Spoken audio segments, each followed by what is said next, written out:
thank you so much for joining us. We've had a very full day. Welcome to Congressman Darin LaHood and Congresswoman Suzan DelBene. Both are members, are the leaders of the Digital Trade Caucus, and both are members of the House Ways and Means Committee and winners of WIDA's Congressional Leadership Award in the past. We are thrilled to have you join us.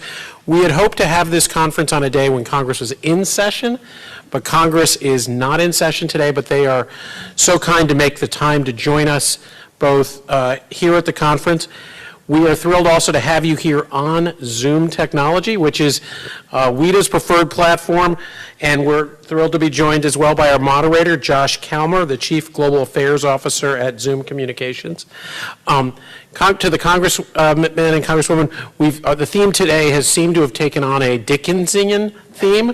We've talked about Great Expectations, The Ghost of Christmas Past and Christmas Future, Scrooge has come up a couple of times, The Bleak House a couple of times as well, but we're looking forward to your conversation and appreciate your being with us today.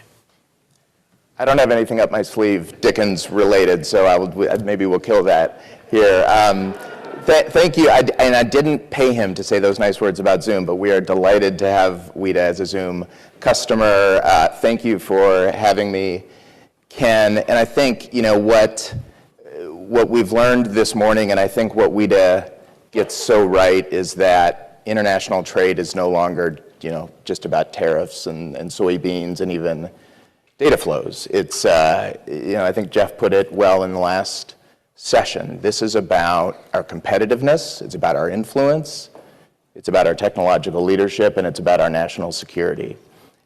And we have to understand it in that context. And so in a way, it's fitting to conclude this incredible event with a discussion of the congressional role in U.S. global tech leadership, because it's in Congress that we get represented, and that we have people who are thinking through these issues in an integrated way and thinking about the trade-offs that are involved. And in a way, I can't think of two people on the planet who are better positioned to do that than Congresswoman DelBene and Congressman LaHood. So thank you to both of you. I'm looking at the camera.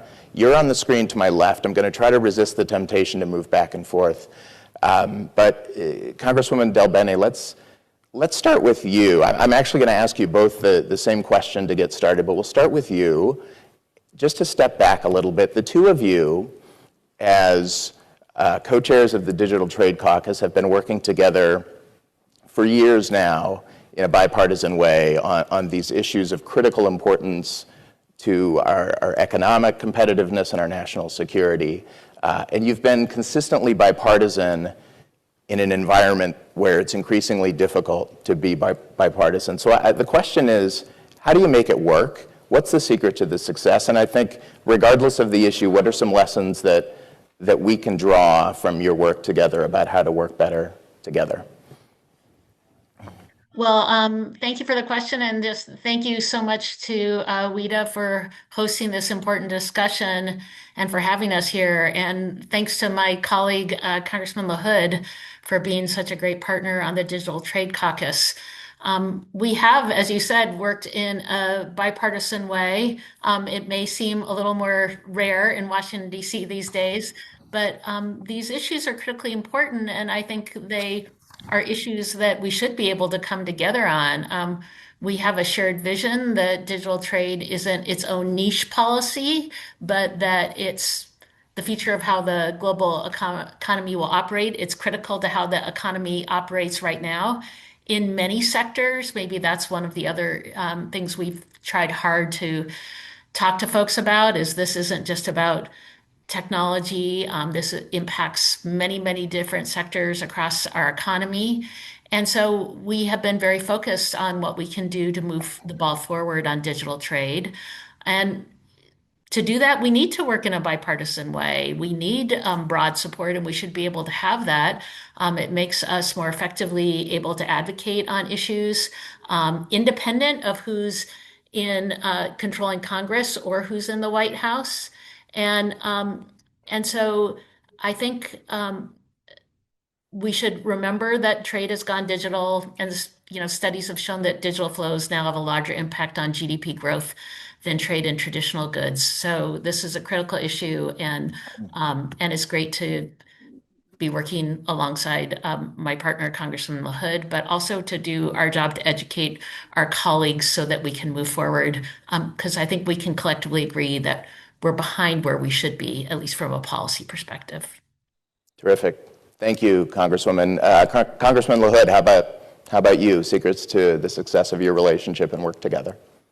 Well, first of all, I want to thank WIDA for putting on this Trade and Technology Summit. And Josh, good to be with you on Zoom with my co-chair, Congresswoman DelBene, and with everybody in the audience today to have this important conversation, and appreciate the tremendous work that WIDA does in terms of an advocacy role in Washington, D.C. And I would echo many of the comments from Suzan on our work together on digital trade. And I would just make a couple other observations. Obviously, we serve together on the Ways and Means Committee, which has a tremendous amount of jurisdiction over trade and the regulatory environment regarding digital trade. And I would also just say that I also serve on our Select Committee on China, which looks at how do we win the strategic competition against China. And obviously, America's global technology leadership matters. And if we were having this conversation, say, 10 years ago, I'm not sure the digital impact would have been affected all across the country like it is now. So in a district like mine, where I represent a fairly rural area, I have a large agriculture district, but I have companies like John Deere and Caterpillar that are immensely affected by digital trade. And so the vernacular of digital trade and digital services 10 years ago may not have been on the tip of everybody's tongue, but it is now. And whether you're Republican or Democrat across the country, you're affected by the public policy issues that go on in Washington, D.C. And I would also just say, as we look at the strategic competition against China, they are a fierce adversary when it comes to digital trade. You look at the digital Silk Road that they're involved with, you look at how they're continuing to push policies around the globe, and that affects our innovation. It affects our ability to continue to succeed at levels we need to continue to do that. And so combating some of those policies and proposals that sometimes target U.S. businesses and threaten to undermine U.S. innovation shouldn't be a partisan issue.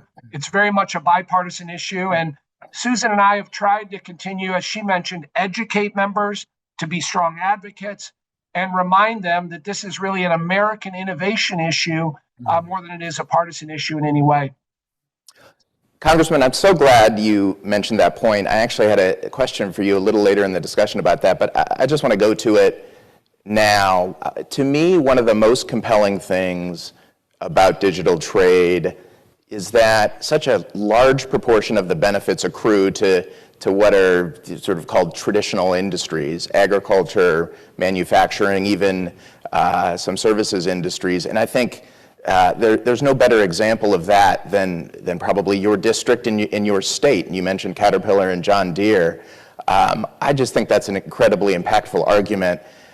But I've been puzzled for years at how we're so bad at telling the story about it. When I say we, I think mostly us in industry, myself and my organizations included. How do we get better at that? How do we help people understand in a real way that this isn't some esoteric set of things that really only benefits tech companies, although of course tech companies do benefit from better rules, but that it's everybody that stands to benefit?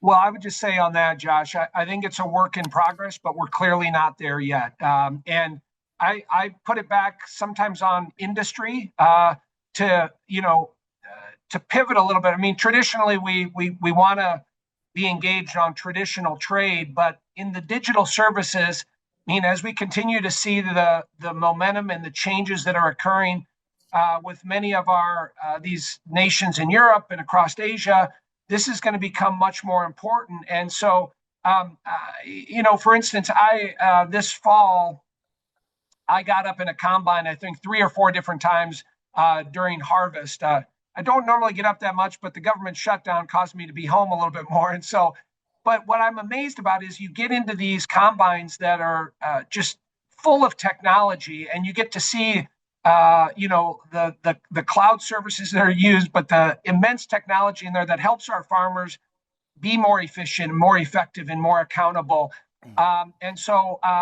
It's things like that, getting more members of Congress to be engaged in those type of activities, I think is important.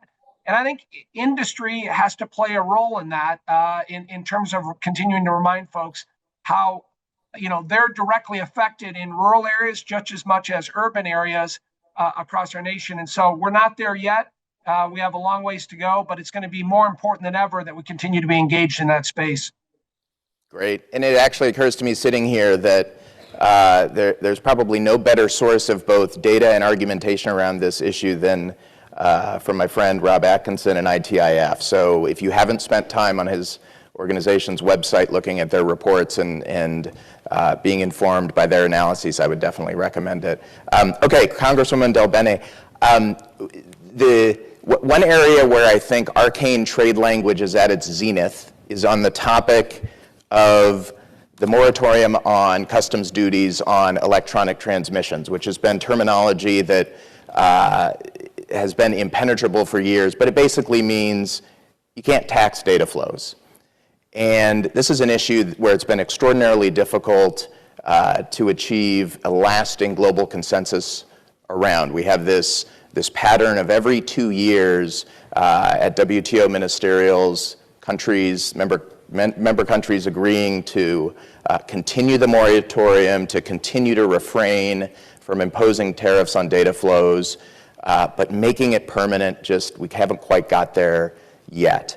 The administration has sent some signals about the upcoming WTO ministerial in March and the possibility of making it permanent, which is something I understand you and probably just about everybody in this room would agree with. What's your view on that? What does success look like at the ministerial? How can we support colleagues in the U.S. government in getting there? Any other actions we should take to try to get that commitment made permanent? Well, a great question, and definitely an area to your original question where there is a lot of bipartisan support. Congressman LaHood and I worked together before the 13th WTO ministerial to show support from Congress for extending the e-commerce moratorium. And I think it's important that we show that bipartisan support. We're regularly asked by foreign partners what issues will continue to be priorities when, if political power changes hands. Is there something that's kind of consistent across the board? And I think that's why having a bipartisan caucus like ours provide a clear signal that the moratorium will be a priority, regardless of who's in the White House or who controls the gavels in Congress, is important. If the moratorium is not renewed, governments around the world would be free to impose tariffs and other trade barriers on a variety of American industries that transmit products and services electronically and rely heavily on the free flow of data around the globe. And many industries do that, as we're talking about manufacturing, agriculture, entertainment, software, semiconductors, aerospace, financial services, autos, medical devices. We go on and on. So I think it's also important that we remind folks how essential the moratorium is for small and medium-sized businesses and entrepreneurs who are using digital tools to reach new customers overseas. They don't have the resources to set up physical operations in every country in which they sell to avoid those duties that would be imposed on electronic transmissions. So if we talk about the breadth of businesses that would be impacted, I think those stories are going to be critically important to help people understand the importance of the moratorium. And also another reason why this is such a bipartisan effort because of the broad impact. Yeah, I'm glad you mentioned small businesses. I should have included that part in the earlier remarks about where the benefits accrue, because on so many of these topics, it's the small businesses that this country relies on that stand to gain or lose depending on where policy comes out. Congressman LaHood, over to you. Digital services taxes is something you've been especially focused on over the years. This is an issue, by the way, that affects companies throughout the technology space, but one that actually at Zoom we felt particularly closely. We're a globally recognized brand, but we're relatively small company as globally recognized tech companies go. And so the idea of paying tax not on profits, but on the revenue of our operations in countries around the world, including many where we have no physical presence, is hard to stomach. And we're seeing a kind of an upsurge in the popularity of DSTs. We've got France considering doubling its DST to 6%, Spain thinking about going as high as 15%. The Trump administration opened Section 301 investigations on these back in its first term. Those are paused at the moment, but what do you think? Should we try to reopen those? Are there steps that Congress can take specifically? Anything else we can do on the DST front? Well, Josh, I think you teed it up very well. And I would just say this, these DSTs, I think we've had broad bipartisan support in terms of pushing back on those. And I obviously strongly supported the Section 301 investigation during the first Trump administration when that was initiated. And as you referenced, proposals currently by the French and other countries are designed explicitly to target U.S. companies through DSTs. But I start off with the premise, these are wholly unacceptable. And we must be, prepared, Josh, to use the necessary tools to combat these actions. And I think Suzan and I share that along with many of our other colleagues. And, during the last administration, I think sometimes we retreated a little bit in the leadership role in protecting digital trade and innovation. And I think we have to step that back up. As you probably are well aware, Josh, we've seen some progress in the current trade negotiations in addressing DSTs with Canada, which is a positive. And, so let's use that as a positive example. And I'm confident that right now, the Trump administration, in my conversations with Jamieson Greer and others, they're very tuned in on this. And we need to continue to hold these countries accountable and let them know that there will be ramifications if they want to continue to go down this road. Yeah. Well said, well said. Congresswoman DelBene, now going back to you, you've got a really important perspective on all of this. You spent over 2 decades in the private sector, in the technology industry, so you understand these issues instinctively. What I like to, I don't know if the right way to put it is the big 3, but the core elements of strong digital trade rules, there's mostly a consensus they have to do with generally free cross-border data flows, general prohibition on data localization measures, and a general prohibition on requirements to transfer source code. These are commitments that the United States itself has had an ambivalent relationship with over the last several years, and that are increasingly under attack, I think is a fair way to put it, certainly under review around the world. You have spoken a lot, and I really like this turn of phrase, about the importance of the United States being a rule maker rather than a rule taker. It seems to me there's no more important area for the United States to be a rule maker on than when it comes to getting the big 3 accepted, if not as a global standard, as a substantially proliferated standard around the world to the benefit of the U.S. economy and American workers. How do you think we proceed on that, though, in practical terms? Are there any steps the Congress can take? What would you like to see the administration do? How can industry support the work on this? Thanks for that question, a great question. And I think, first of all, Congress, the administration, and industry need to be really clear about which regulations are broad. are pursuing legitimate policy objectives we might agree with, which ones are undermining the fundamentals of policy innovation and the free flow of data. We have to speak with a unified voice on when these rules threaten pillars of digital trade. And part of this is we have to be clear about what our unified voice is. Um, you know, Part of that is domestic policy. And I've been a strong proponent of making sure we have strong domestic policy in place because it's hard to talk about what we think international policy is going to be if we don't also have domestic policy. And one place I always start there is privacy, because if we don't have privacy rules, kind of what is our message to the international table on what privacy should be?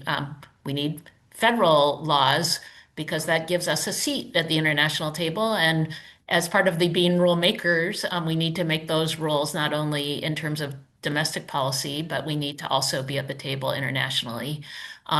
I don't have to tell anybody in this room how much our lives rely on the free flow of data between countries. These aren't just tech company issues, but every American who makes an online transaction, a search, or a communication cares about this.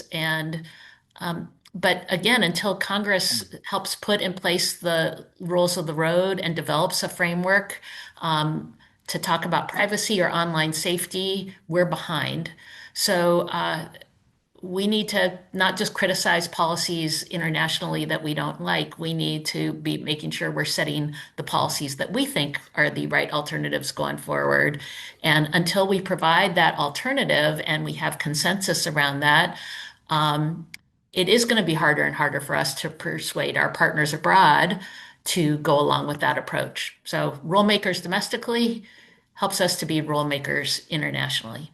Yeah, well said, and a perfect entree into the final question. I want to be sensitive to your time, and you've been very generous so far, so we'll wrap it up with the same question for each of you, and we'll stick with you, Congresswoman DelBene. 2 more working weeks, functionally speaking, in this year, and then everybody will have a well-deserved rest, but we'll be off to the races again in 2026. In your view, what is the single most important thing that the Congress can do to support the negotiation of strong digital trade rules, or at least support the uptake of those rules and those principles internationally? I know on the Senate side, Senators Young and Coons are, I believe, very close to introducing legislation around this. Anything happening on the House side, other kinds of activities we should be on the lookout for? Well, I think, first of all, to really ensure that we are able to have strong trade policy and to set those rules of the road, as I was talking about, it's critical that Congress does its job and that Congress makes sure that we are clear on our authority. We cannot have trade be at the whim of an executive who is no strategy and is not helping to move policy forward. We need enforceable rules. So Congress needs to act. I think, something that there used to be a strong bipartisan message about the important role, the constitutional role that Congress plays here. I wish we had kind of more of a strong statement there, because I think if we're going to have those long-lasting rules, and I said that survive beyond any particular person who's in the White House or who's in charge of Congress, it's critically important that Congress does its job as making sure that we are having a say on whether it's tariffs or trade policy, that long-term trade policy needs to go through Congress. That's probably the top thing I would suggest. Fantastic, thank you. And Congressman LaHood, how about you? Just to build on what Suzan said there, I think we're all kind of watching to see what happens with the Supreme Court ruling on tariffs, and a little separate from digital services, but still, I think depending on where the Supreme Court goes, and if it strikes down the current tariff predicate that the president has used, that gives us an opportunity to fill that vacuum and fill that void of Congress being engaged. And I've have been pretty vocal that tariffs are taxes. They're taxes on my farmers, my constituents, my manufacturers. And that opportunity, depending on what direction it goes, I've encouraged my colleagues on the Ways and Means Committee, this is our opportunity to fill that void and take back that congressional authority that, we are a co-equal branch of government, and we need to play an appropriate role when it comes to trade on that. And of course, that also applies to digital trade also. That's the first observation. Second thing that I would just say, Josh, is go back to the USMCA and negotiate it in a bipartisan way during the first Trump administration. If you look at the digital trade chapter that was put together there, through a lot of bipartisan work, really the gold standard in many ways in terms of future trade agreements. And I've encouraged Ambassador Greer and others to go back to that model that worked very well under Ambassador Lighthizer at the time. And of course, Jamieson Greer worked for Ambassador Lighthizer. That ought to be our standard moving forward, is building off that, revising that appropriately as things change, but use that template for future bipartisan agreements. Great.